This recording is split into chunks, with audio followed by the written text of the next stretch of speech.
nous ne sommes pas des individus pris dans notre singularité, mais plutôt nous sommes un élément d'un ensemble.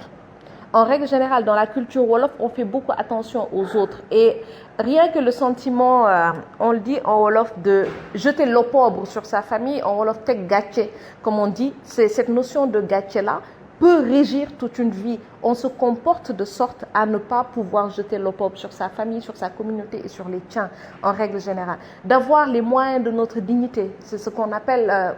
le terme Wolof, dignité, en fait, ne rend pas tout le sens du terme Wolof qui parle de ngor. C'est être droit, avoir de la dignité, être digne.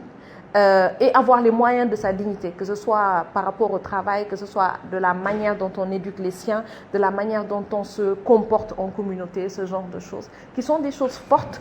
Et le troisième point, c'est un point qu'on appelle Masla, qui a été énormément dévoyé, mais qui à la base, en fait, regroupe essentiellement l'idée c'est de pouvoir, des fois, dans des situations où on n'est pas forcément à l'aise, de pouvoir prendre sur soi et de faire en sorte de ne faire transparaître que ce qu'il y a de mieux en règle générale. On va prendre un exemple totalement trivial, on peut ne pas aimer quelqu'un du tout, mais à partir du moment où c'est quelqu'un qui est un membre de votre famille, il y a un minimum qu'il va falloir gérer et faire en sorte que cette communauté-là, et ça demande un dépassement de soi, encore une fois, ce n'est pas l'individu qui compte, mais la communauté et les liens que la communauté doit tisser pour faire en sorte de faire passer, d'avoir un minimum de relation avec cette personne-là.